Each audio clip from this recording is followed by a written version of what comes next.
اللهم صل وسلم وبارك على سيدنا محمد وعلى آله وصحبه وسلم. ازيكم يا حبايبي؟ يا رب تكونوا بخير. النهاردة هنعمل مع بعض الفولية وكمان هنعمل الحمصية بطريقة سهلة جدا وبسيطة، ومكوناتها ومقاديرها بسيطة جدا جدا. ان شاء الله هتعجبكم. احنا من النهاردة مش هنشتريها من بره بالاسعار الخيالية طبعا اللي موجودة الايام دي.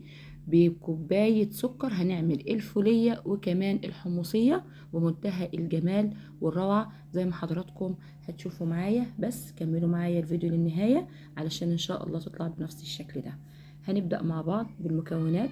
معايا ربع كيلو بالظبط من الفول المحمص، الفول السوداني المحمص زي ما حضراتكم شايفين. طبعا في البداية هنجيبه على النار على درجة حرارة متوسطة، ونديله كده تشويحة بسيطة بحيث ان احنا نشيل منه اي رطوبة موجودة فيه.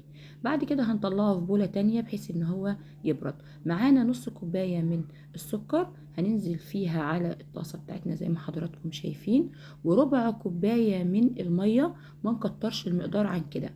ومعانا معلقة من عسل الجلوكوز زي ما حضراتكم شايفين هننزل بيه على المية والسكر، بس مش اكتر من كده. هنرفعها على درجة حرارة متوسطة وناخد بالنا بقى منها. وبعد كده هنجيب معانا الصاج اللي هنفرد فيه الفولية، ونحط فيه حبة من الزيت وندهنها كويس بالشكل اللي انتوا شايفينه.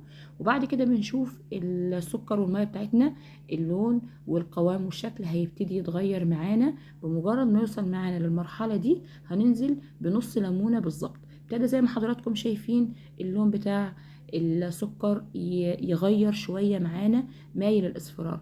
هنجيب شوية من المية ونحط عليهم نقطتين من العسل والخليط اللي قدام حضراتكم، ونعمل بيه كورة. لو الكورة دي لسه طرية في ايدينا بعد ما نزلت في المية يبقى لا لسه، لو اتكسرت ونشفت يبقى كده خلاص التسوية بتاعتها مظبوطة 100%. وننزل على طول بالسوداني زي ما حضراتكم شايفين.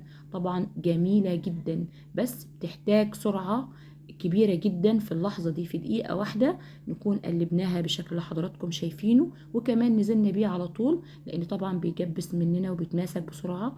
ننزل على طول فرد بيه زي ما حضراتكم شايفين. انا بفرده بهراسة البطاطس، ممكن نحط عليه كيس مدهون بالزيت ونمشي عليه بحيث ان احنا نبطط السطح بتاعه ونخليه كله متساوي.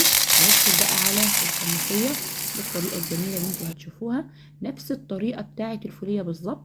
هنجيب الحمص بتاعنا ونديله تشويحة بسيطة جدا على النار درجة حرارة متوسطة بحيث ان احنا نشيل الرطوبة اللي موجودة جواه بالشكل اللي حضراتكم شايفينه ده. هنجيب معانا طاسة وننزل على طول بنص كوباية من السكر، عليها ربع كوباية من المية بنفس الشكل ده.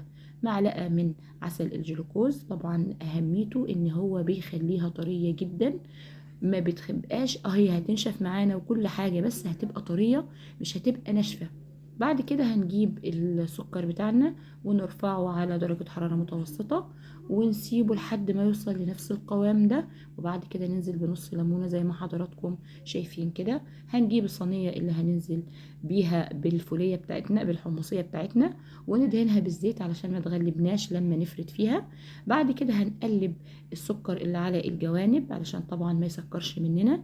اللون بتاعها خلاص ابتدى يتغير، هنقلبها كويس جدا جدا. القوام بتاعها ابتدى يغير واللون هيبقى ذهبي. ومجرد ما هنوصل للمرحلة دي هنعمل نفس الاختبار اللي هو اختبار الكرة بتاعتنا. هنجيب حبة من العسل اللي احنا عملناه السكر مع المية، ونجيب واحدة كده ونشوف الكورة بتاعتنا طرية ولا لسه ناشفة. لو اتكسرت معانا هننزل على طول بالحمص زي ما حضراتكم شايفين، ونقلب بسرعة شديدة جدا جدا جدا، لاني اهم خطوة ان هو بيجبس مننا زي ما حضراتكم شايفين. هجيب الكيس، طبعا الكيس ده بيكون مدهون بحبة من الزيت عشان ما يلزقش معانا، ونقطعها بالشكل اللي حضراتكم شايفينه. طبعا ده شكل المحلات بالظبط، يعني الحلواني لما احنا بنشتري من عنده بيبقى بنفس الشكل ده.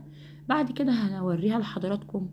طبعا طلعة جميلة جدا جدا، اللهم بارك. القوام بتاعها حلو جدا، السمك جميل جميل.